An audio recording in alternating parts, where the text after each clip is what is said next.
ನಮಸ್ಕಾರ. AVK hobby ಐಡಿಯಾಸ್ಗೆ ಸ್ವಾಗತ. ಇವತ್ತಿನ ವಿಡಿಯೋದಲ್ಲಿ ರುಚಿಕರವಾಗಿರೋ ಒಂದು ಹಳೆ ಕಾಲದ ಅಜ್ಜಿಯಂದಿರು ಮಾಡ್ತಾ ಇರೋ ಒಂದು ರೆಸಿಪಿಯೊಂದಿಗೆ ಬಂದಿದ್ದೀನಿ. ತುಂಬ ರುಚಿಯಾದ ರೆಸಿಪಿ.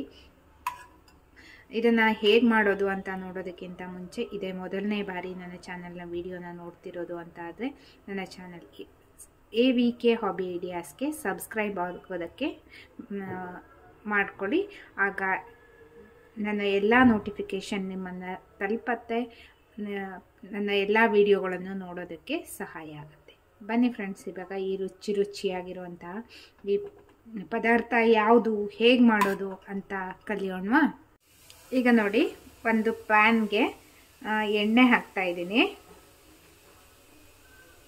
ಒಂದು 2 ಚಮಚ ಆಗುವಷ್ಟು ಕೊಬ್ಬರಿ ಎಣ್ಣೆನ ಬಳಸ್ತಾ ಇದ್ದೀನಿ. ನೀವು ಯಾವ ಎಣ್ಣೆನ ಹಾಕ್ತೀರಾ ಅಂತ ನೋಡಿಕೊಂಡು ಹಾಕ್ಕೋಬೋದು. ನೆಕ್ಸ್ಟು ಸ್ವಲ್ಪ ಸಾಸಿವೆ ಕಾಳು ಹಾಕ್ತಾ ಇದ್ದೀನಿ, ಒಂದು 1/4 ಚಮಚ ಆಗುವಷ್ಟು. ನಂತರ ಸ್ವಲ್ಪ ಜೀರಿಗೆ, ಇದಕ್ಕೀಗ ಹಸಿಮೆಣಸನ್ನು ಹಾಕಿದ್ದೀನಿ. ನಂತರ ಕರಿಬೇವು, ಸ್ವಲ್ಪ ಇಂಗು,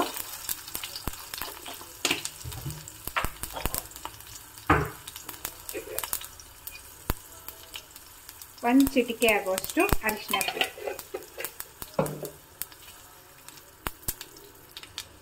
ನೋಡಿ, ಒಗ್ಗರಣೆ ರೆಡಿ ಆಯಿತು. ಈಗ ಇದಕ್ಕೆ ನಾನು ಹೆಚ್ಚಿಕೊಂಡಿರೋ ಸೌತೆಕಾಯಿನ ಹಾಕ್ತಾ ಇದ್ದೀನಿ. ಹಾಕಿ ಸ್ವಲ್ಪ ಫ್ರೈ ಮಾಡಬೇಕು. ಅಂದರೆ ಸೌತೆಕಾಯಿ ಸ್ವಲ್ಪ ಕ್ರಂಚಿ ಆಗಿರಬೇಕು. ಅಂದರೆ ತುಂಬ ಬೇಯಿಸೋದೆಲ್ಲ ಅಗತ್ಯ ಇಲ್ಲ ಇದಕ್ಕೆ.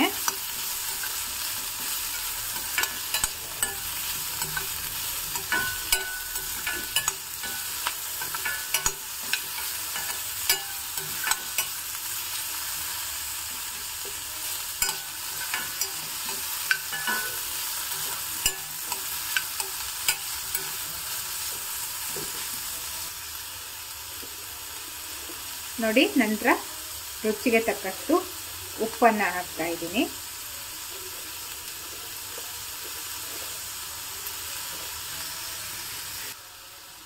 ಸ್ವಲ್ಪ ಬೆಲ್ಲವನ್ನು ಹಾಕ್ತಾ ಇದ್ದೀನಿ, ತುಂಬ ಬೇಡ.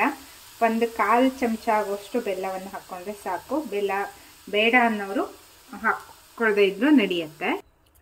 ಈಗ ನಾನು ಇದನ್ನು ಸ್ವಲ್ಪ ತಣ್ಣಗಾಗೋದಕ್ಕೆ ಇಡ್ತಾ ಇದ್ದೀನಿ. ಅಂದರೆ ತುಂಬ ಬಿಸಿ ಇದ್ದಾಗ, ಅಂದರೆ ತುಂಬ ಇದು ಬೇಯೋದೆಲ್ಲ ಅಗತ್ಯ ಇಲ್ಲ ಅಂತ ನಾನು ಮೊದಲೇ ಹೇಳಿದೆ ಅಲ್ವಾ. ಹೀಗೆ ಸ್ವಲ್ಪ ತಣ್ಣಗೆ ಆಗಬೇಕಿದು.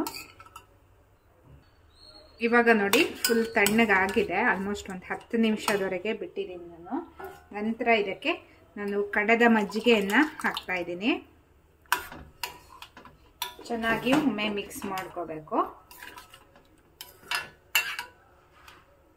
ನೆಕ್ಸ್ಟ್ ನಾನು ಇದಕ್ಕೆ ಕೊತ್ತಂಬರಿ ಸೊಪ್ಪನ್ನು ಹಾಕಿದ್ದೀನಿ.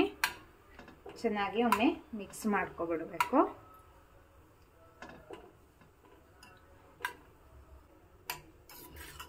ನೋಡಿ ಫ್ರೆಂಡ್ಸ್, ಇವಾಗ ರುಚಿಯಾಗಿರುವಂತಹ ಸೌತೆಕಾಯಿ ಹೆಸರು ರೆಡಿಯಾಗಿದೆ. ತುಂಬ ರುಚಿಯಾಗಿರುತ್ತೆ ಫ್ರೆಂಡ್ಸ್. ಬಿಸಿ ಬಿಸಿ ಅನ್ನದ ಜೊತೆ ಹಾಕ್ಕೊಂಡು ಊಟ ಮಾಡೋದಕ್ಕೆ ಸೂಪರ್ ಕಾಂಬಿನೇಷನ್ನು. ಮತ್ತು ಕ್ರಂಚಿಯಾಗಿ ಸೌತೆಕಾಯಿ ಇದ್ದಾಗ ಒಳ್ಳೆ ರುಚಿ ಕೊಡುತ್ತೆ. ಇದನ್ನು ತುಂಬ ಸಾಂಪ್ರದಾಯಿಕವಾಗಿ ಮಾಡೋವಂಥದ್ದು. ಹಳೆ ಕಾಲದಲ್ಲಿ ಅಜ್ಜಿಯಂದಿರೆಲ್ಲ ಮಾಡ್ತಾ ಇರೋವಂತಹ ರೆಸಿಪಿ. ನನ್ನ ಅಜ್ಜಿ ಮಾಡ್ತಿದ್ರು, ಅದನ್ನು ನಾನು ನಿಮ್ಮೊಂದಿಗೆ ಶೇರ್ ಮಾಡ್ಕೊಂಡಿದ್ದೀನಿ. ನೀವೊಮ್ಮೆ ಖಂಡಿತ ಟ್ರೈ ಮಾಡಿ. ಹೇಗಾಗಿತ್ತು ಅಂತ ನಿಮ್ಮ ಅನಿಸಿಕೆ ಅಭಿಪ್ರಾಯಗಳನ್ನು ಕಮೆಂಟ್ ಸೆಕ್ಷನಲ್ಲಿ ತಿಳಿಸಿ. ನಿಮ್ಮ ಫ್ರೆಂಡ್ಸ್ ಆ್ಯಂಡ್ ಫ್ಯಾಮಿಲಿ ಎಲ್ರಿಗೂ ಈ ವಿಡಿಯೋನ ಶೇರ್ ಮಾಡಿ ಅಂತ ಹೇಳ್ತಾ, ಮತ್ತೆ ಒಂದು ಹೊಸ ವಿಡಿಯೋದೊಂದಿಗೆ ಭೇಟಿಯಾಗೋಣ friends. Until then take care, bye. Thank you for watching friends. Hello.